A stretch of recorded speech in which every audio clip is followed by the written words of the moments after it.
Bismillah, alhamdulillah, wassalatu wassalamu ala rasulillah Sayyidina wa maulana Muhammad ibn Abdullah wa ala alihi wa sahbihi wa man walah wa la hawla wa la quwata illa billah.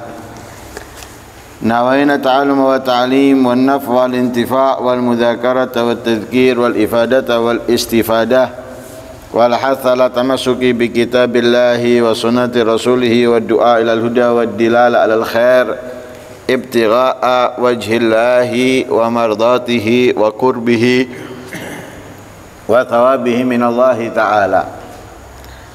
Qala al-musannif rahimahullah wa nafa'ana bihi wa almikum fid darain amin. Fa husnul mu'asyarati lil khalqi wal mu'amalati bisidqi lahum wa husnil khuluq wa badlir rifq la yasbir alaihi illa man lahu qadamun thabitun fil aqli wal muru'ati wa azmin nafidin fi khisal wa azmun nafidun fi khisal sadah.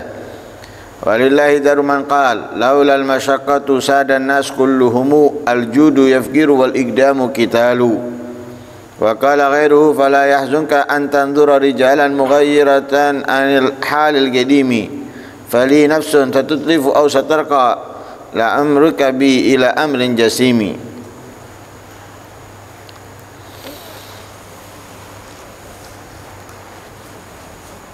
Bagus baik dalam bergaul kepada makhluk, baik dalam bermuamalah itu dengan kejujuran kepada mereka. Ya, bagusnya bermuamalah, bagusnya bergaul dengan makhluk itu dengan kejujuran. Dengan siapapun, dengan teman, dengan keluarga, dengan rekan bisnis, tanpa melihat muslim kafirnya, mukmin munafiknya. Dia adalah makhluk, maka bagusnya, baiknya kita bermuamalah dengan mereka itu dengan kejujuran. Ini bicaranya jujur, tidak berbohong. Kejujuran itu walaupun pahit, menyakitkan sesaat, sisanya senang dan bahagia. Bohong menyakitkannya lama.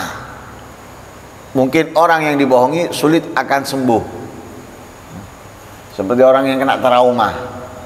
Orang trauma sembuhnya sulit. Sekali dibohongi mungkin nggak tahu, ketika tahu orang ini berbicara walaupun jujur, dia ragu. Akhirnya membuat apa? Membuat orang lain itu berburuk sangka, menilai yang nggak benar, dan yang lain sebagainya. Nah, dengan itu Nabi SAW selalu mengajarkan kita untuk jujur, sekalipun dalam bergurau. Sehingga Nabi tidak pernah sekalipun berbohong, walaupun itu saat bergurau.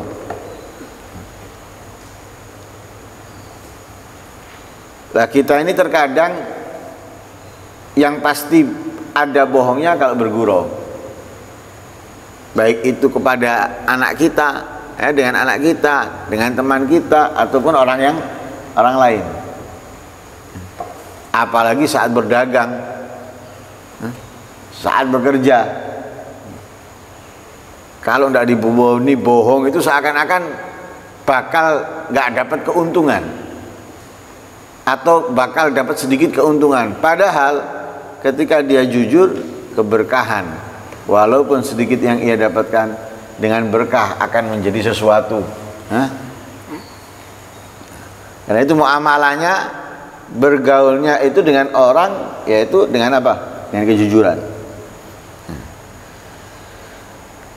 Wa husnul khuluq, selain jujur juga apa? Akhlak yang baik, kata-kata yang sopan, perbuatan yang sopan.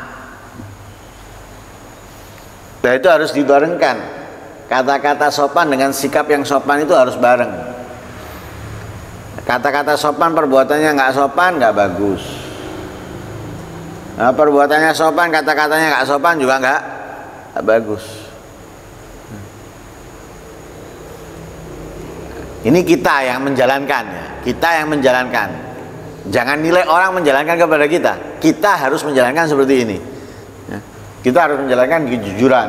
Walaupun orang bohong kepada kita jangan nggak peduli itu. Kita harus apa? Harus berakhlak yang baik. Jangan nilai orang.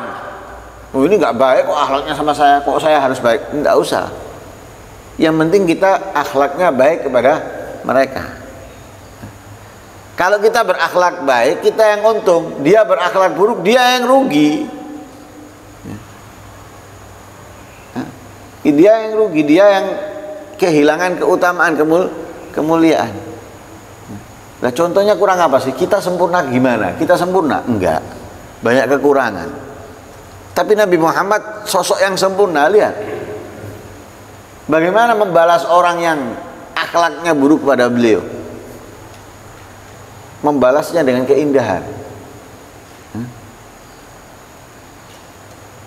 Membalasnya dengan senyuman. Nggak pernah menilai, nah orang ini akhlaknya nggak benar sama saya nggak benar sama dia. Enggak. Kita pun juga harus seperti itu, karena Nabi adalah contoh buat kita. Kita harus berakhlak baik, bertutur kata baik, bersikap baik, tanpa melihat muamalahnya atau sikapnya orang kepada kita. Dan itu akhirnya kembali kepada pembahasan kemarin. Kalau orangnya muamalahnya nggak benar, kita muamalahnya kepada dia juga nggak benar. Akhlaknya nggak baik, ya saya juga akhlaknya nggak baik dengan dia. Nah, ini seperti kemarin akhirnya, membalas keburukan dengan keburukan, kekurangan dengan kekurangan. Mestinya apa? Balaslah kekurangan, keburukan dengan kesempurnaan dan kebaikan. Nah, itu yang diajarkan oleh Rasul Shallallahu Alaihi Wasallam. Lah, orang yang memiliki akhlak yang baik, dia akan mendapatkan kedudukan derajat yang sangat tinggi, walaupun amalnya sedikit, walaupun amalnya nggak banyak, nggak nanggung. Derajat yang dia dapatkan itu bukan derajat dari amalan biasa, tapi dari amalan yang istimewa, yaitu amalan puasa dan ibadah di malam hari. Jadi yang dia dapatkan derajatnya orang yang ahli puasa, orang yang ahli qiyamul lail. Bukan kecil loh ini. Pahalanya orang puasa itu nggak bisa dihitung. Di dalam hadits qudsi Allah mengatakan, illa shaum fa innahu li. Puasa itu milikku. Wa ana ajzibi, sudah urusanku itu untuk membalasnya. Untuk mengganjarnya itu urusanku. Itu berarti apa? Besar, gede. Kalau kecil dititipkan kepada malaikat kayak noh. Tapi kalau besar, udah langsung Allah Subhanahu wa Ta'ala. Lah, ini diberikan oleh Allah derajat ahli puasa, ahli qiyamul lail kepada siapa? Kepada orang yang memiliki akhlak yang baik. Nah, orang yang memiliki akhlak yang baik ini tidak peduli sikapnya orang kepada dia, sudah. Mau sikapnya orang ini kurang ajar, bahkan sangat kurang ajar, tetap orang itu disenyumi. Kalau ngomong dengan orang itu dengan tutur kata yang baik, bagus, sikapnya baik, orang ini mendapatkan derajatnya orang yang ahli puasa, orang yang ahli qiyamul lail. Kemudian wabadlir rizq, selain jujur, akhlak yang baik, badlir rizq, memberikan kelembutan kepada mereka yang lembut.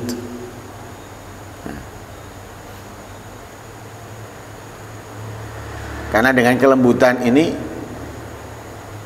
nggak ada yang nggak bisa berubah, semua bisa berubah. Justru sebaliknya, dengan kekerasan Dengan keburukan akhlak sulit akan berubah, justru akan semakin rusak. Nggak ada dicontohkan dengan kekerasan itu kemudian selesai, nggak ada. Dengan akhlak yang buruk kemudian selesai, nggak ada.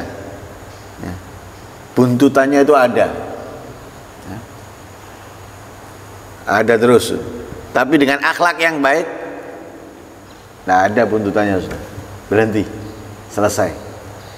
Ya.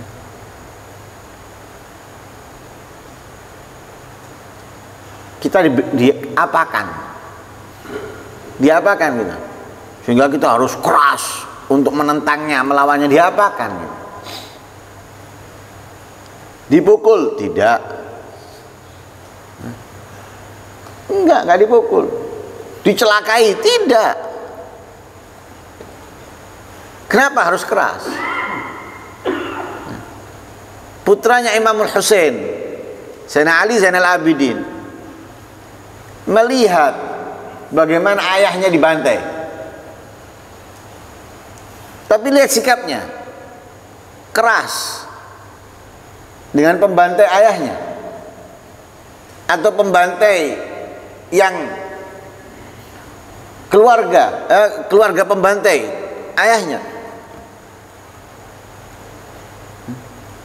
melupakan, memaafkan, mendakwakan kepada mereka yang baik. Akhirnya apa? Selesai sudah, nggak ada masalah, sudah selesai.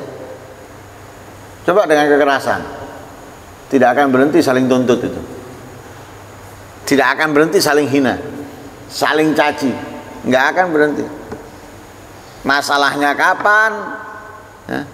Bahkan mungkin sudah selesai, tapi nggak berhenti. Tapi lihat, ketika dihadapi dengan apa? Badrul Rifik, dengan kelembutan, berhenti, semuanya berhenti. Yang mencaci Nabi kemana? Berhenti. Yang memerangi Nabi mana? Berhenti, selesai sudah. Kenapa?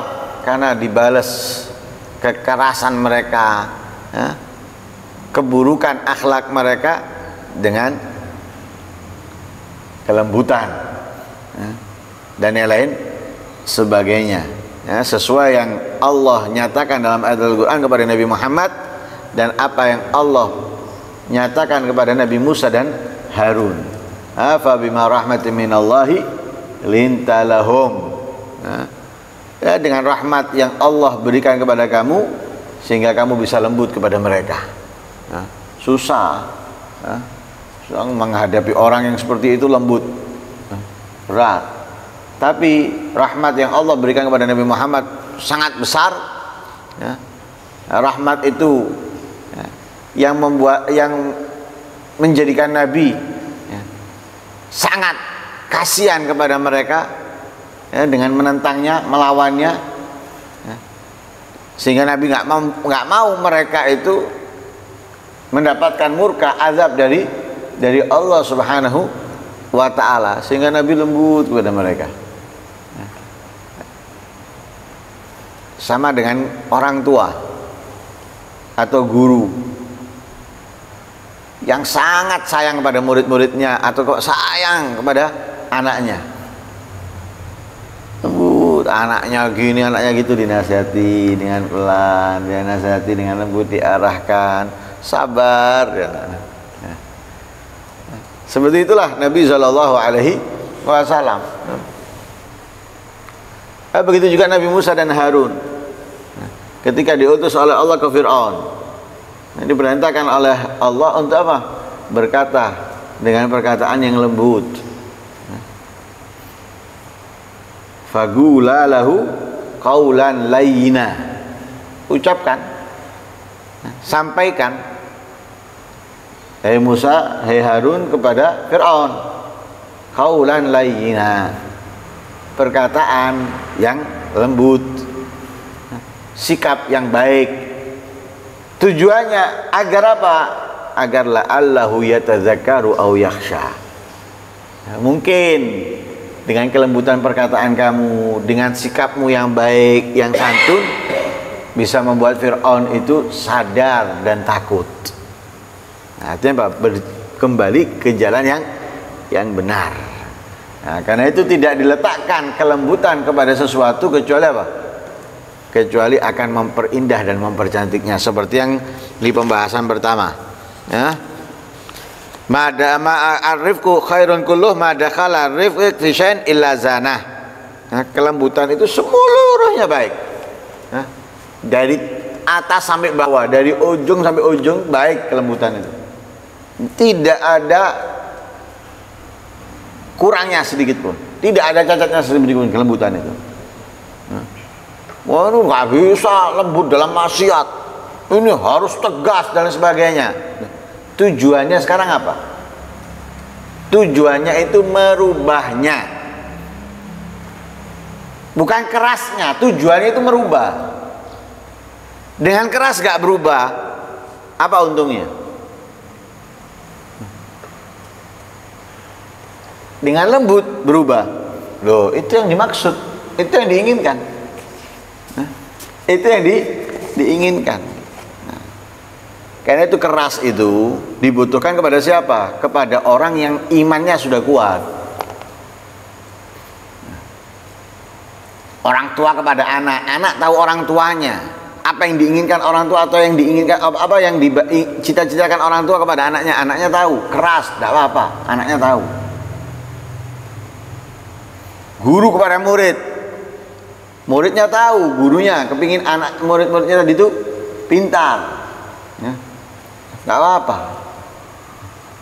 Tapi kepada orang yang bukan anak, bukan murid, keras, keliru, nggak akan masuk, tidak akan masuk. Seindah apapun yang kamu inginkan darinya nggak akan masuk, nggak akan diterima. Tapi kelembutan yang bisa mengena kepada mereka. Nah, makanya kadang itu aneh. Ya. Yang sudah dianggap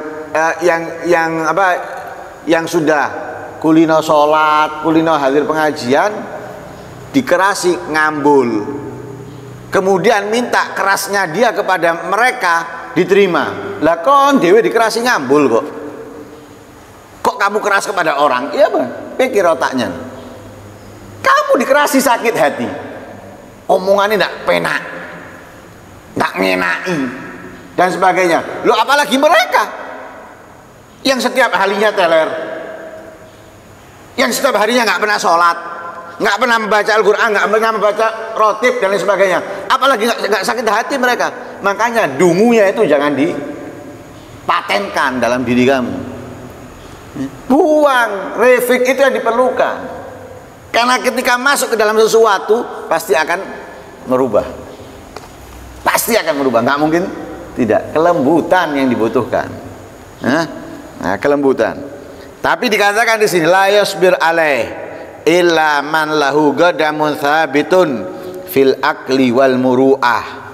Ya, wa azmin nafid fi khisali sadah. Tidak mampu selalu berada dalam ini, yaitu akhlak yang baik, ya, kemudian kelembutan, kecuali orang yang memiliki kekokohan, kemantapan dalam akalnya, ya, dalam jiwanya, ya, dan memiliki tekad yang kuat atau sesuatu yang baik dalam dirinya sebagai perangai asadah pemimpin. Ya. Karena itu dikatakan sebuah syair, laulal masyaqqah sadan nas kulluhum aljud yafgir wal ikdam kitalu. Kalau bukan karena kesulitan, ya, kalau bukan karena berat, manusia ini semuanya akan menjadi pemimpin. Dicontoh, ya, bisa dicontoh, bisa diikuti. Nah, karena berat, nggak semuanya bisa untuk bisa dicontoh, diikuti. Ya. Aljud yafgir, kedermawanan bisa membuat orang fakir. Ya. Wal ikdam kitalu, ya. Keributan bisa membuat apa? Gital, pembunuhan. Ya, di perkataan yang lain juga gitu. Fala yahzunka an tanzura rijalan mughayyiratan anil halil qadimi.